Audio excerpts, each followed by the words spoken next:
चर्चा के तहत अब हमारा जो विषय है वो नेपाल के साथ संबंधों को लेकर है। हमारा आज का विषय है रिश्तों की सुरताल, करीब आया नेपाल। संदर्भ यह है कि नेपाल के नए प्रधानमंत्री पुष्प कमल दहल प्रचंड भारत की यात्रा पर आए हुए हैं। तीसरी बार प्रधानमंत्री बने हैं।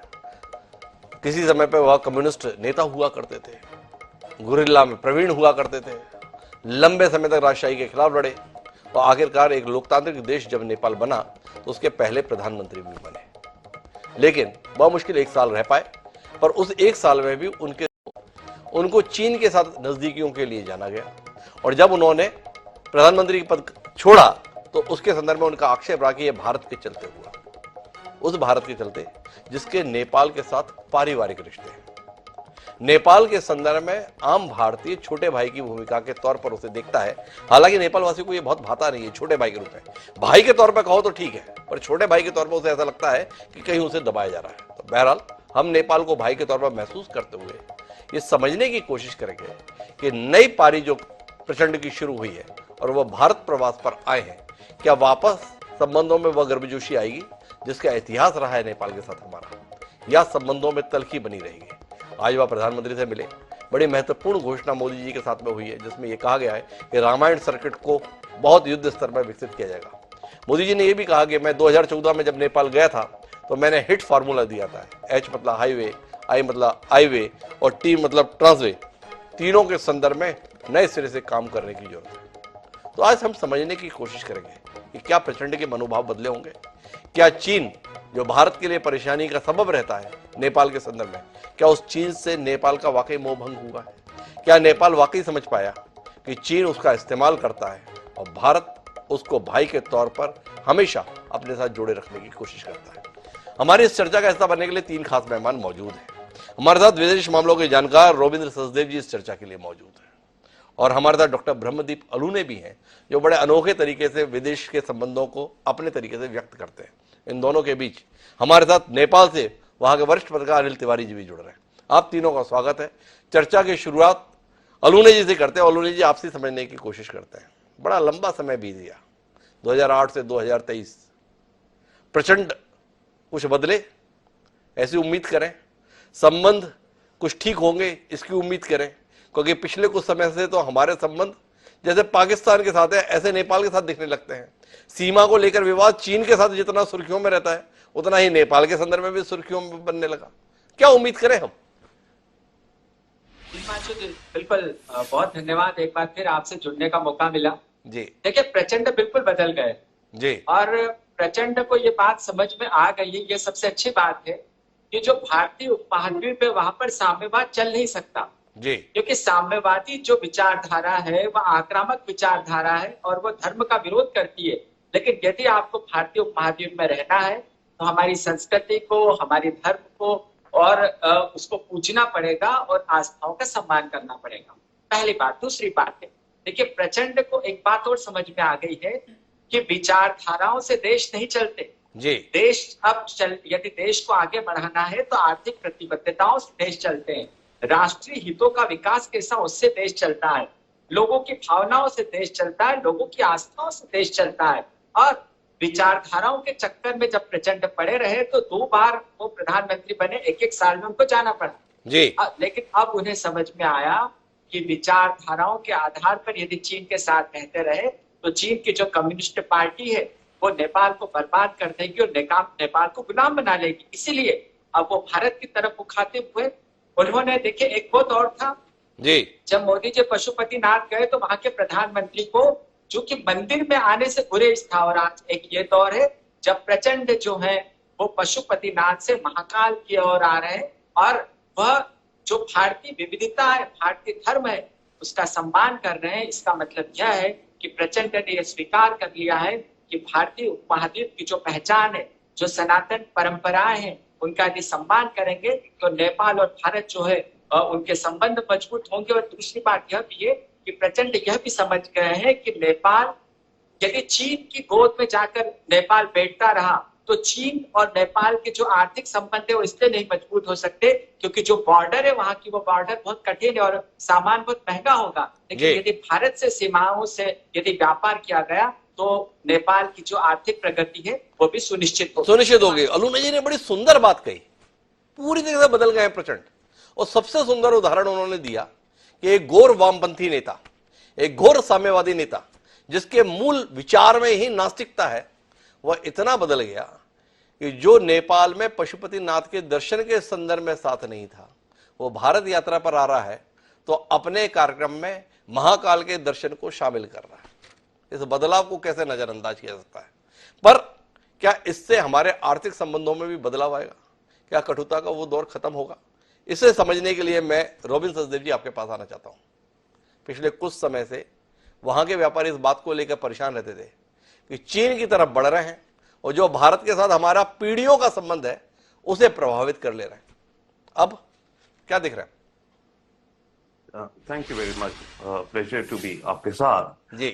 Definitely yes. देखिए, नेपाल रियलाइज करता है असलियत, जो रियलिटी है, फैक्ट है, शायद वो ये है कि ट्रेड एंड बिजनेस इत्यादि और कल्चरल लिंक्स तो आप अलग ही रखिए, सारा उसके भारत के साथ बहुत ज्यादा वाइड और डीप है जी। And that's one. And secondly, yes, China अपनी अपीयरेंस दिखा रहा है वहां पर। नेपाल, ये जो फिलहाल प्रश्न है, मेरे ख्याल से यस डेफिनेटली ये कुछ बदले हैं। मेरे को शायद नहीं है कि ये पूरे बदल गए हैं या श्योर। देखिए, ये सिंबलिज्म आज की दुनिया में सारे लीडर स्मार्ट हो गए हैं जी। अपने देश हित के लिए उन्हें मंदिर जाना पड़े, दूसरे देश में जाके मंदिर जाएंगे, दूसरे देश में जाके किसी स्कूल में जाके बच्चों के साथ खेलते हुए दिखाना, वो दिखाएंगे। सब ऐसे हो रहे हैं। सही बात भी है, अपने देश के लिए करो। तो yes, but still it's a huge thing कि एक कम्युनिस्ट लीडर जैसे प्रोफेसर डॉक्टर अलूने कह रहे हैं कि एक कम्युनिस्ट लीडर जिनमें हु आर एथीस्ट, और रिलीजन तो उनके लिए कतई इज अ नो जी। एक ऐसे लीडर को एक रिलीजियस स्पॉट पे, एक रिलीजियस उस पे जा रहे हैं, तो डेफिनेटली यस, वो मतलब प्रयास कर रहे हैं या कुछ विचार बदले हैं। बट बेसिकली आई थिंक ये सब रियल पॉलिटिक भी है आज की वक्त में। उन्हें कुछ अपने, क्योंकि पिछली टर्म में जो ये रहे थे जी, तो एक्सपेक्टेड ये है कि इस टर्म में ये अपने कुछ रिश्ते भारत से संभालें।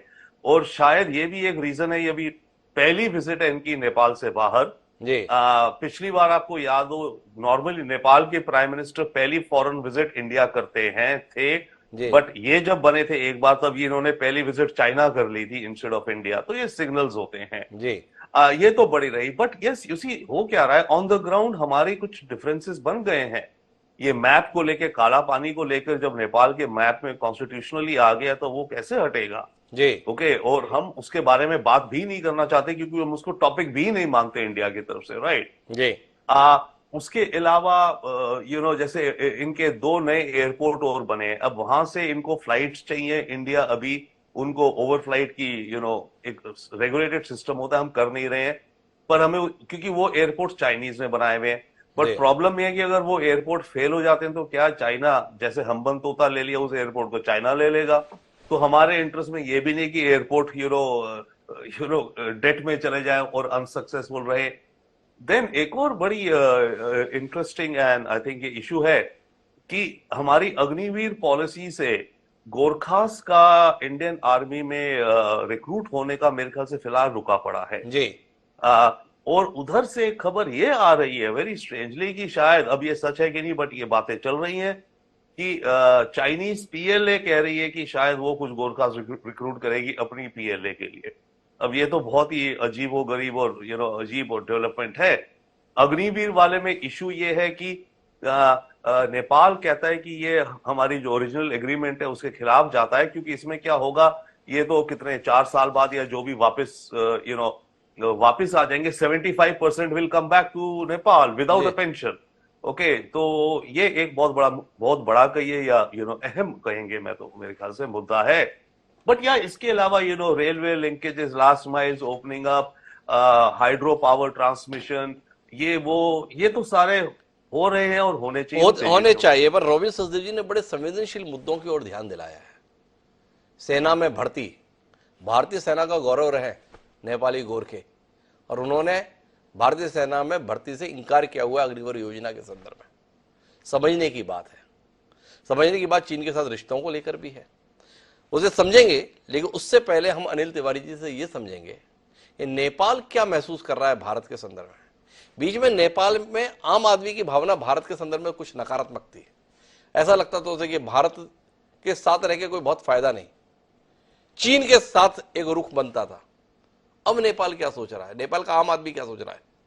क्या प्रचंड अगर इस बार सबसे पहले भारत आ रहे हैं तो वहां की जनभावना इसके लिए आ रहे हैं या कुछ और देख पा रहे हैं?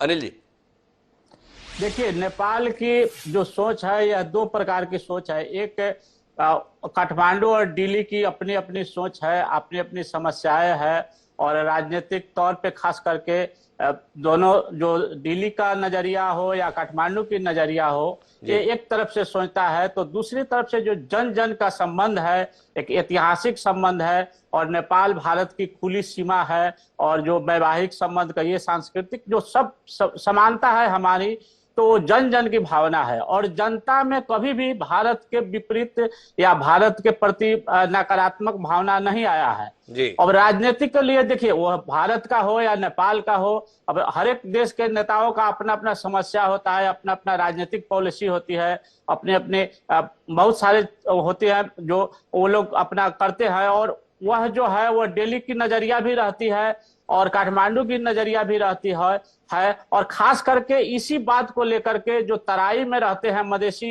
एक समुदाय जो भारत के सीमाओं से जुड़े हुए हैं, उनका हरदम विरोध है कि नेपाल और भारत का जो संबंध है वह सिर्फ दिल्ली और काठमांडू की नजरिया से देखी जाती है।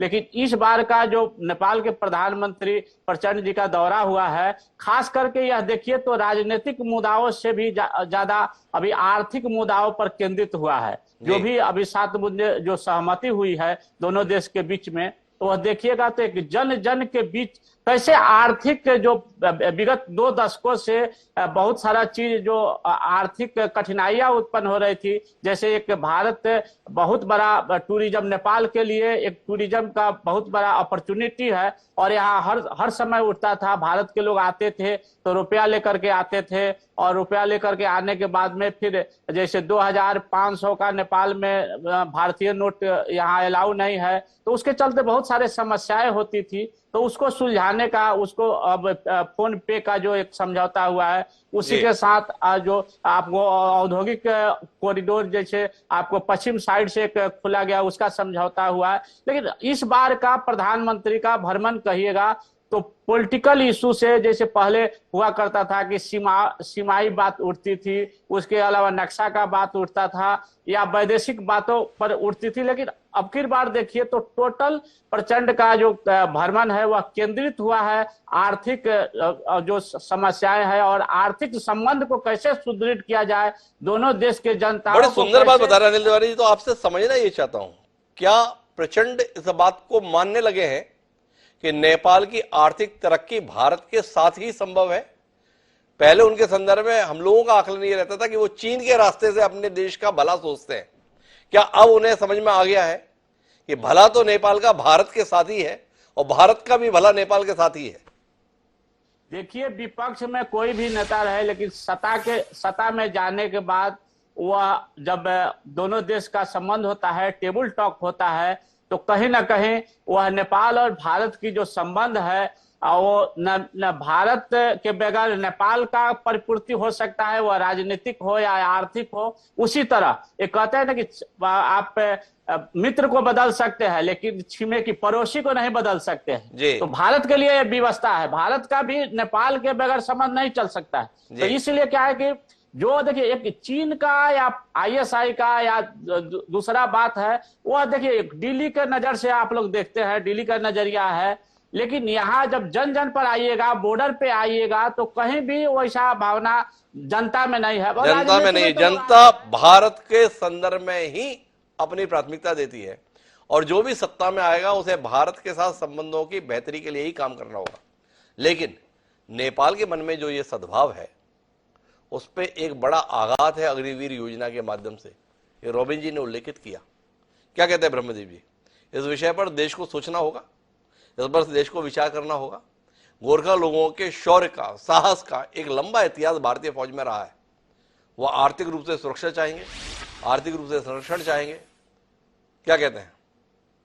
देखिए मानसू जी, जो भारत है वो एक भौगोलिक तौर पर ले लें, आप ऐतिहासिक तौर पर ले लें, यदि हम ये सोचे कि एक राष्ट्र के तौर पे हमारे निर्णयों से दूसरे राष्ट्र अप्रभावित होंगे, ये सोचना बिल्कुल गलत है। जी। और जहां तक सुरक्षा की बात है, तो गोरखाओं का जो इतिहास है, वो चाहे 1965 का युद्ध हो, 1971 का युद्ध हो, या चाइना से भारत का युद्ध क्यों न हो, गोरखाओं की एक प्रमुख भूमिका रही है। और जो अग्निवीर योजना है, या जी। चाहे आप नोटबंदी को ले लें, ये जो चीजें हुई है, इससे कहीं ना कहीं नेपाल से भारत के संबंध प्रभावित तो हुए जी। हैं। और बीच में जब एक प्रोपोगंडा ही कहेंगे, जो ओली ने लिपुलेख को लेकर चुनावी प्रोपोगंडा उछाला था, जी। उस समय जो भारतीय राजनीतिक शिखर स्तर पर जो उनकी चुप्पी थी, जी। वो उससे कहीं ना कहीं संशय बढ़ा था। देखिए, भारत जो है एक ऐसा राष्ट्र है जहां पर हमारी जो बेशक जो पत्रकार साहब तिवारी साहब बोल रहे हैं, बेशक हमारी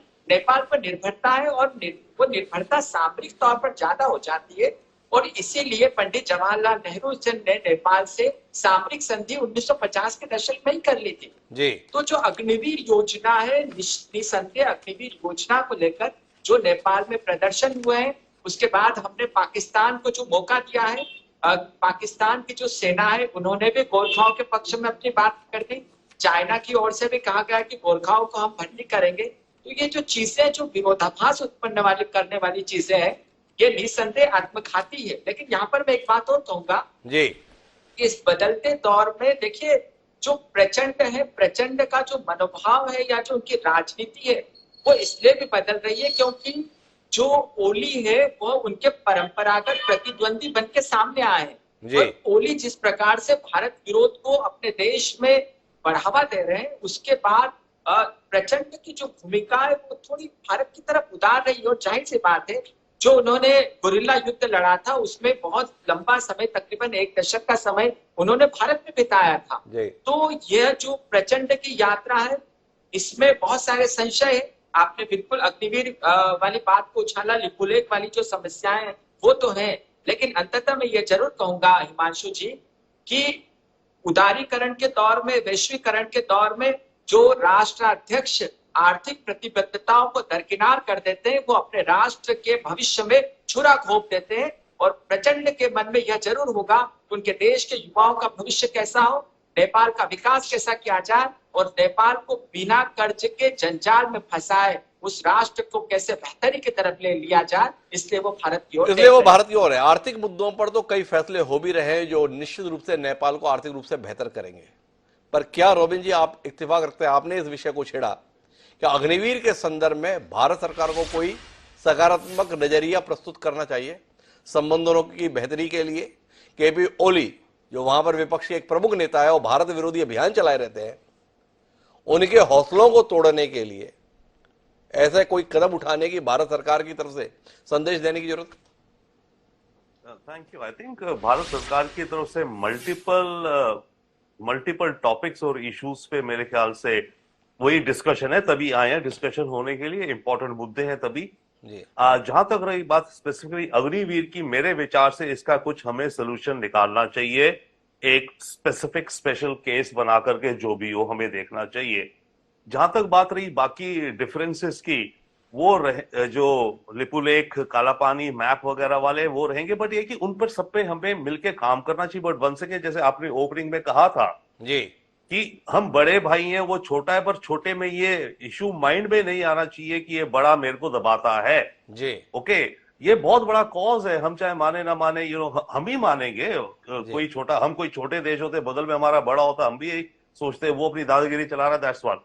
बट इकोनॉमिक में देखिए डिफरेंस ये हुआ है पिछले 10-20 साल में, आप जो भी कहिए जी, चाइना का धीरे धीरे रास्ता और लिंक्स नेपाल के साथ उस तरफ से खुल रहे हैं जी। ओके, अब चाइना वहां पर अपनी कनेक्टिविटी बढ़ा रहा है, रेलवे लाइन से हो, हाईवे से हो, कार्गो ट्रांजिट पॉइंट से हो, कस्टम्स खोले जा रहे हैं चाइनीज पोर्ट्स में, नेपाली कस्टम्स इत्यादि। ओके, तो वो अब नेपाल के पास पहले वो ऑप्शन नहीं थी, अब नेपाल के पास वो ऑप्शन कहें या एक एडिशनल ऑप्शन भी है। तो नेपाल के रिश्ते अब आगे जाते हुए, नेपाल का अपना सेल्फ इंटरेस्ट आगे जाते हुए इन दोनों देशों के साथ रिश्ते बनाने और बढ़ाने में होगा। अगर आप नेपाल हैं क्योंकि आपको दिख रहा है कि ठीक है, चाइना के थ्रू भी मैं कुछ एक्सपोर्ट कर सकता हूं, कुछ इंपोर्ट कर सकता हूं। और जहां तक रही बात लास्टली इन द सेंस की ये जो BRI डेफिनेटली चाइना का की लोन देके दबा देता है, देखिए इसमें गलतियां देशों की हैं जी। और इतना बड़ा नहीं होता चाइनीज लोन। ये हम मिस उस गलत फहमी में ना रहे कि जैसे मानिए श्रीलंका की जो इकोनॉमी डूब गई, चाइना ने डुबा दी। नहीं, चाइना का लोन जो था टोटल लोन के करीब, फॉरेन लोन के करीब 5 या 6% है जी ओके, जो श्रीलंका इकोनॉमिक फॉरेन लोन का। जी। हाँ, चाइनीज लोन की थोड़ी दर ज्यादा है, परसेंटेज ज्यादा, और जब चाहिए अपना सामान लेता है। तो अब ये भी हो गया है, जो एजेंसीज लोन दे रही हैं, जो कर रही हैं, और कंट्रीज भी समझ रही हैं कि मेरा हाल हम्बन तोता पोर्ट जैसा ना हो जाए। तो कुछ तो शायद सद्बुद्धि आएगी हर कंट्री में चाइनीज लोन की टर्म्स को लेकर के। पाकिस्तान फंसा हुआ है, IMF एग्री नहीं कर रहा है, वो कह रहा है चाइना से रीनेगोशिएट करो तब मैं आपको फर्दर देता हूं इत्यादि। तो कपल ऑफ थिंग्स, तो चाइना का लोन और पैसा जरूरत है जी नेपाल को, ओके, बट हाँ किन कंडीशंस पे। तो अब आई थिंक कंट्रीज जो है चाइना से लोन्स लेते समय थोड़ी बहुत केयरफुल रहेंगी, बट फिर भी हो सकता है कि हाई इंटरेस्ट पे लोन आ जाए। बट फिर भी क्या है, डेवलपमेंट तो होती दिख रही है ना। पॉलिटिशियन को हुआ कि भैया मैंने 15 किलोमीटर की रोड बना दी, मैंने एक पावर स्टेशन इनॉग्रेट कर दिया, एक ब्रिज इनॉग्रेट कर दिया चाइनीज पैसे से, मेरे देश की डेवलपमेंट हो रही है। तो नेपाल में चाइना का इकोनॉमिक इंटरवेंशन, पार्टिसिपेशन, पार्टनरशिप्स बढ़ेंगे। नेपाल अब दोनों तरफ को खेल रहा है, दोनों तरफ खेल रहा है, ये रोबिन जी कह रहे हैं। तो मैं वापस आना बात चाहता हूं आखिरी बातचीत के लिए तिवारी जी आपके पास में। अगर नेपाल की नजदीकी चीन के साथ दिखेगी तो भारत में निश्चित रूप से नेपाल के खिलाफ भावनाएं विपरीत आएंगी। क्या कहते हैं आप? क्या नेपाल वासियों को वाकई लगता है कि चीन उनके देश की तरक्की चाहता है, या नेपाल का आम नागरिक महसूस कर पाता है कि चीन भारत के खिलाफ नेपाल का इस्तेमाल करना चाहता है? क्या है वहां की जमीनी स्थिति? देखिए, वैश्विक राजनीतिक कहिएगा तो अभी एशिया के तरफ मूव कर रहा है धीरे धीरे। अमेरिका का, चाइना का और भारत का संबंध देखिए, राजनीतिक संबंध जो है एक ध्रुवीकरण की तरफ, एक जो पहले की ध्रुवीकरण थी कहीं ना कहीं परिवर्तन हो रही है। तो इसका असर नेपाल को, जैसे पाकिस्तान को, श्रीलंका को आप कह रहे हैं, वैसे नेपाल को भी पड़ना एकदम निश्चय है। लेकिन ये बात एकदम निश्चित मानिए कि नेपाल में जो BRI का प्रोजेक्ट सब चल रहे हैं, ये जो 2 एयरपोर्ट बने थे, ये BRI के प्रोजेक्ट में नहीं बने थे। ये लोन लेकर के नेपाल गवर्नमेंट वहां के एग्जिम बैंक से लोन लिया था, फिर भी चाइना उसको BRI के तरफ डाइवर्ट करने का कोशिश कर रहा है। चाइना का तो सामरिक रूप से कहिएगा तो नेपाल एकदम अभी महत्वपूर्ण है, क्योंकि उसको भी जो भारत और अमेरिका के संबंध नजदीक होते जा रही है और कहीं ना कहीं चाइना और अमेरिका की दूरियां बढ़ती जा रही है। तो इसको मद्देनजर रखते हुए चाइना का भी अपना वैश्विक राजनीति के हिसाब से, या आपको जो BRI प्रोजेक्ट लागू करने के विभिन्न सारे प्रोजेक्ट है समुद्र में, खास करके जो सी में वो अपना पकड़ चाइना को बढ़ाना है, तो उसके माध्यम से वह पूर्वी नेपाल में जैसे झापा साइड में वो अपना BRI का प्रोजेक्ट, एक टावर वहां ला करके लागू किया है। तो वह कहीं ना कहीं चाइना के लिए भी उसका अपना महत्व, अपना इम्पोर्टेंस है। लेकिन क्या है कि नेपाल के लोग यह बात बुझ रहे हैं और नेपाल की मीडिया इस पर पूरी सजग है। और यह बात जो चाइना की संबंध की बात कहे, या चाइना की इंटरेस्ट की बात कहे, या स्वार्थ की बात कहे, उसी तरह भारत और नेपाल के संबंध की बात करे या भारत का स्वार्थ का बात करे, तो यहाँ की मीडिया सजग है और समय समय पर अब उठती रहती है बात। और रही राजनीतिक नेताओं की बात, तो देखिए पक्ष में आने के बाद, जैसे आप लोग कैसे कहे कि प्रचंड जी पहले जो बात उठाते थे वो हर एक कम्युनिस्ट पार्टियों की मुद्दा रही है, जैसे सीमा की मुद्दा हो, या आपको 1950 की संधि की बात हो, या आपको नेपाल भारत के बीच में जो व्यापार संधि है उसका पुनरावलोकन का बात हो। तो विपक्ष में रहने के बाद पॉलिटिकल, वो तो आपके यहाँ भी राहुल गांधी जी का समय समय पर बात उठते रहता है, आप लोग ही उठाते रहते हैं कि उनका चाइना से क्या कनेक्शन है, क्या दूतावास में गए। नेपाल में आते हैं तो वो आपकी सारे इंडिया की मीडिया कहती है कि वह गए तो किससे मिले, क्या मिले। तो यह राजनीतिक इशू है। जब पक्ष में, जब सत्ता में जाते हैं तो उनका भी अपना व्यवस्था है, और विपक्ष में जाने के बाद चुनावी मुद्दा और खास करके वोट का जो समीकरण है, तो उस तरह से अब जैसे ओली जी का आप लोग बात कर रहे हैं, वो बात सही है। विपक्ष में है तो वो बहुत सारा मुद्दा उठाएंगे, उनको भड़का के। एक देखिए, एक क्या है कि मधेश आंदोलन में जो नाकाबंदी हुआ वह कहीं ना कहीं पहाड़ में जो आपको 3-4 महीना जो आर्थिक एक यहाँ की संकट उत्पन्न हुई उस समय में, तो उसका असर पहाड़ी समुदाय में, पहाड़ी जनताओं में है।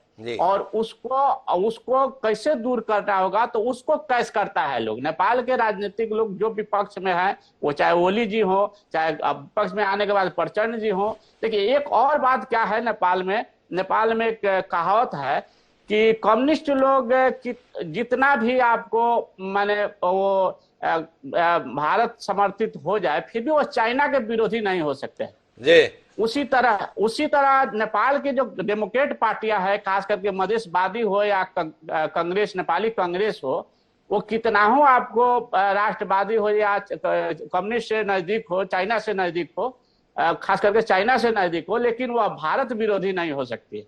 यह एक यहाँ की माने आम धारणा है। तो कुल मिलाकर महत्वपूर्ण बात जो इस चर्चा के निष्कर्ष में आती है वो ये है कि नेपाल के साथ भारत के भावनात्मक रिश्ते रहे।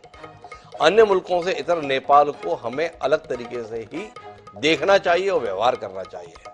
अगर प्रचंड भारत यात्रा पर आए हैं तो जब वो वापस नेपाल पहुंचे तो नेपाल वासियों को ये लगना चाहिए कि भारत ने बहुत कुछ नेपाल को देने के संदर्भ में पहल की है। वहां के आम नागरिक के मन में, अगर नेपाल के आम आदमी के मन में भारत के लिए सद्भाव रहेगा तो जो भी सत्ता में आएगा उसे भारत के साथ बेहतर रिश्ते रखने के लिए बाध्य होना पड़ेगा। अगर नेपाल वासियों के मन में भारत को लेकर नकारात्मकता आई तो तय है कि सत्ता में बैठे हुए लोग अपने को सत्ता में बनाए रखने के लिए दूसरे विकल्प पर विचार करेंगे। भारत की जिम्मेदारी बनती है, अगर वह हैसियत में नेपाल से कहीं बेहतर है तो भले ही तात्कालिक रूप से कुछ नुकसान उठाना भी पड़े, तो भी नेपाल वासियों का बेहतर भविष्य के लिए वो सब कुछ करने की कोशिश करे जो उस देश की जरूरत है, क्योंकि नेपाल हमारे दिल के बेहद करीब है। उम्मीद करते हैं कुछ ऐसा ही व्यवहार देश की सरकार करेगी और जब प्रचंड यहां से जाएंगे तो उनके चेहरे पर वो मुस्कान होगी जो एक अपने घर से निकलने के बाद होती है। आप तीनों मेहमानों का बहुत बहुत धन्यवाद इस चर्चा का हिस्सा बनने के लिए। समय है अब आज के शेर का। हमारा आज का शेर प्रचंड के साथ रिश्तों को लेकर ही है कि रिश्ता बहाल काश फिर उसकी गली से हो, कि रिश्ता बहाल काश फिर उसकी गली से हो, जी चाहता है इश्क दोबारा उसी से हो। इरशाद खान सिकंदर ने क्या बात कही थी। नेपाल से हम बेहतर रिश्तों के ख्वाहिशमंद हैं। उम्मीद करते हैं हमारी ख्वाहिश पूरी होगी और नेपाल और भारत के संबंध जो सदियों से है वो आने वाली सदियों में भी उसी गर्मजोशी के साथ बने रहेंगे। इस उम्मीद के साथ अब मुझे दी इजाजत, कल फिर मिलेंगे नए विषय के साथ। तब तक के लिए